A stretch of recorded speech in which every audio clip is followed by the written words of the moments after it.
Stop being so stingy with money, it makes you look poor. When we got married, my husband used to praise me for being frugal and a good wife. But in just 2 years, he changed completely. You're too poor for me. I'm going to live with my wealthy mistress, so let's get a divorce. Is that so? How rich is this mistress? It seems you're under the impression that you're supporting me, but you're sorely mistaken. This actually makes things easier for me. I'll gladly divorce you quickly. I'm Emily, a 30-year-old housewife. I met my husband, Tom, 3 years ago through a mutual friend. Tom pursued me strongly, and we started dating soon after. We got married after a year of dating. At that time, I was a receptionist at a major department store. And Tom worked for a large corporation. Although we didn't have a ceremony, our marriage was envied by many. I quit my job to become a full-time housewife. Tom's mother was a housewife and a saver. And he wanted me to stay home and manage the household as well. Tom, having lived at his parents' home until marriage, had no experience with household chores. But after marrying me, he did most of the cleaning and laundry, saying he didn't want my hands to get rough. He treated me like a princess. And his desire to care for me was clear. Emily, you're so beautiful. Stay just the way you are, he used to say. I tried to reciprocate his feelings by being frugal and managing our finances well. After a year of marriage, we were blessed with a lovely son. Tom took paternity leave and was actively involved in child rearing, even earning the nickname of a hands-on dad from those around us. To show our son in the future, Tom bought an expensive diary for us to record our parenting journey. He initially wrote about our family and child rearing enthusiastically. Eventually, Tom stopped writing in the diary after about 6 months. But I continued, hoping to show it to our son someday. Tom's attitude changed drastically around the time our son turned 1. He stopped doing household chores and participating in child rearing, which he had initially taken the lead on. He even started to criticize and complain about my parenting and housekeeping. Sigh, your cooking tastes poor. And can you dress our child in better clothes? Our house feels so poor, it's depressing. Where had the husband who praised my frugality gone? Moreover, he began coming home late, and our family rarely had dinner together. On weekends, he often went out alone. When asked where he was going, he'd say he had to go out because our house felt too poor. He even kicked me and our son out of the bedroom because of the baby's night crying. Reluctantly, my son and I started sleeping in the living room. Eventually, he even stopped holding our son. One day, after sending Tom to work and finishing cleaning and laundry, I was preparing to take our son to the park when the doorbell rang. Yes, coming. Peeking through the intercom, I saw a woman I didn't recognize standing there. I regretted responding without checking who it was, but since I had already replied, I decided to come outside. Good morning. Do you know who I am? The woman, dressed as if head to toe in brand names, asked impudently. I'm sure I don't know anyone like her. As I pondered, she started talking. The answer is, I'm Tom's girlfriend. So this child is your son. And you must be his wife. I was baffled by this sudden encounter. I couldn't just believe what this woman, who had appeared out of nowhere, was saying. For now, I need to talk to my husband, so please leave. I said, but she refused to go, insisting, I'll wait until Tom comes back. Leaving it to him will just drag things out. I couldn't let this conversation go on at the front door forever. Reluctantly, I let the woman in. After hearing what I have to say, you'll probably want to break up, but it seems you don't have much money, and you have a baby, so you won't let go of Tom, will you? She began. Right then, my son started crying. My son is crying, can you please leave? I asked, but she continued talking, ignoring it. The woman, the same age as me, turned out to be a wealthy businessman's daughter. She fell in love with Tom at first sight and approached him. They quickly fell in love with each other. They had been dating for about 3 months.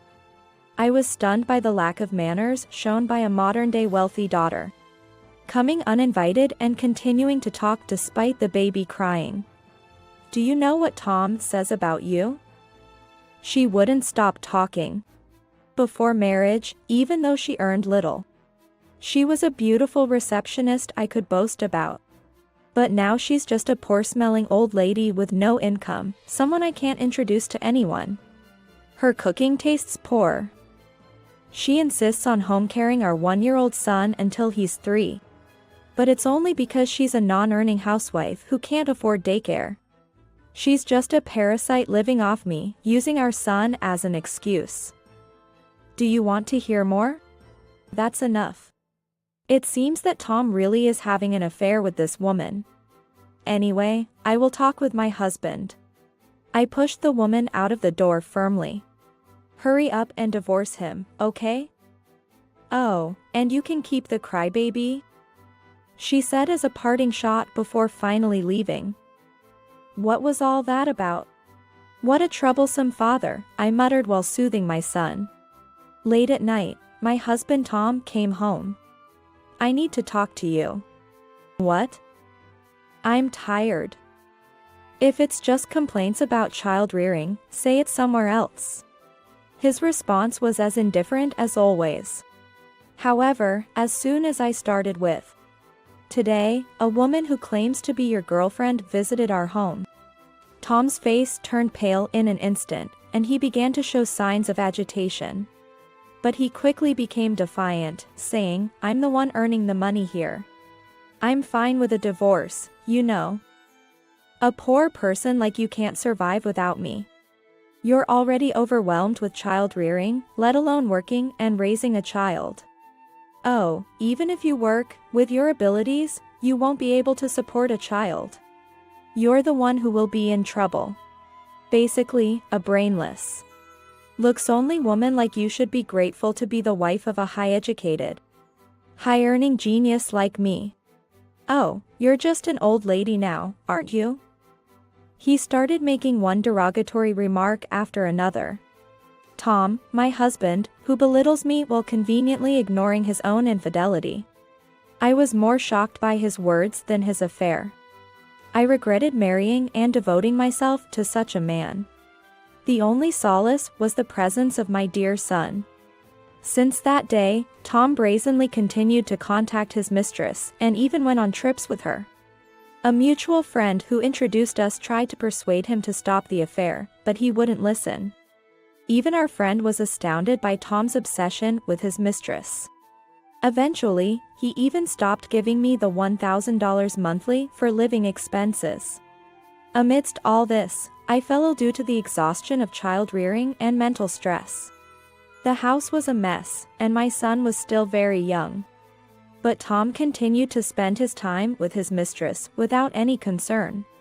With no help from Tom, I resorted to using local childcare support services and housekeeping services to manage somehow. When Tom found out, he said, "Using community programs instead of hiring a regular babysitter or maid. Always scrimping and saving, it's so poverty-stricken." Any remaining feelings I had for Tom vanished completely. I started to think about when to bring up divorce. Looking at me, disheveled from child rearing, Tom said, "What's with that damaged hair? Can't you even take care of your hair? You're finished as a woman." Looking at me as if I were something filthy. Then he said, "It's impossible, really. A poor person like you is no match for me. I'm going to live with my wealthy mistress, so let's get a divorce. She doesn't want children, so you can have them," and he handed me the divorce papers. I've been waiting for this. I was inwardly overjoyed. Relieved that I didn't have to bring it up myself and that there would be no custody battle. Gladly. I took the divorce papers and pulled out the prepared documents, urging him to go to the city court immediately. Are you sure? What? You're the one who suggested it, right?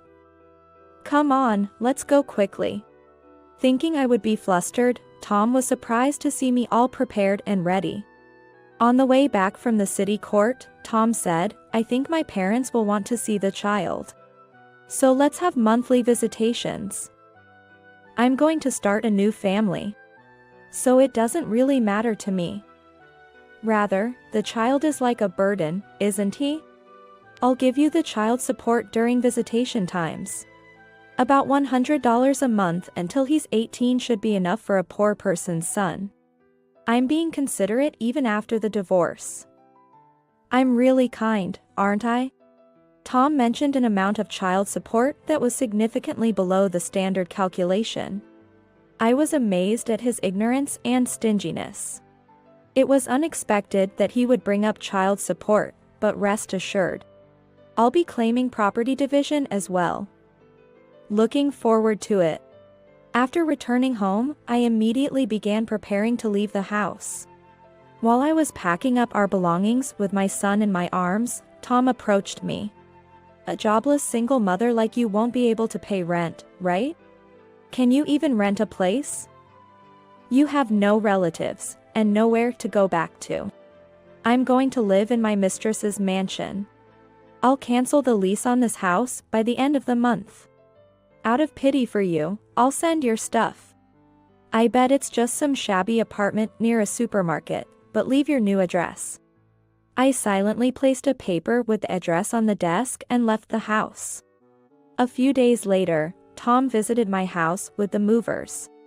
Despite it being out of the state, he went out of his way to come. He seemed to have come to scout the place, claiming to be guiding the movers. As the address was different from what he expected, Tom was surprised and asked, What? Why are you living here? Have you found another man already? My new residence was in a locality known for its row of luxurious mansions of the wealthy class. My father passed away due to illness when I was young, and my mother raised me alone until she followed him 3 years later. Afterward, my maternal grandparents took care of me. My grandmother passed away when I was 20. My grandfather, a well-known wealthy man, died 2 years before I married Tom. My mother was an only child, making me the sole grandchild of my grandparents. Thus, all the inheritance was passed down to me. It's my own house. It was vacant because I lived out of the state after marrying you. Including other properties, the assets amount to about $13 million. Which I haven't managed well. As you said, I'm a parasitic poor person. So it's not as grand as your and your wealthy mistress's residence. But it's a comfortable house. I said with a touch of sarcasm. Tom, unable to hide his astonishment, demanded, What? Explain this to me properly. Thinking it a waste of time and energy to explain to this man, I remained silent. He then said, So it's part of my assets too, right? I should have rights to half of it even after divorce. It's joint property, so hand over half. Cash, land, anything. Make sure you give me half of the assets. I was utterly fed up. It's premarital property, so it doesn't count as joint property. You, being a highly educated and high-earning genius, would surely know that. Who's been feeding you this nonsense? You have a pretty face. So it must be your new boyfriend, right? Probably a lawyer. He accused. As I stayed silent in disbelief, Tom continued to make more absurd statements. I'm not relying on anyone. What I said just now is common sense. I did attend law school, so I have some knowledge. But what I mentioned is so fundamental that I didn't even need to use that knowledge. Tom then yelled, What? Weren't you just a high school graduate? I never heard of this. You traitor. You have always interpreted things based on your assumptions. Perhaps it's you who should be called a traitor for having an affair. I responded calmly. What's with that way of speaking? So you're rich, huh? Give me back the moving expenses. Pay for our moving expenses too, as compensation. He demanded. As you previously said, I'm just a poor person with a mere $13 million in total assets. I can't compare to you, with your wealthy mistress. Therefore, as planned, I will graciously accept your charity for the moving expenses. And regarding the compensation, I need to know exactly what it's for before I can consider paying it. I replied, dripping with sarcasm. Tom, unable to argue back, grumbled and left. 2 months later, I received a call from Tom. What's going on?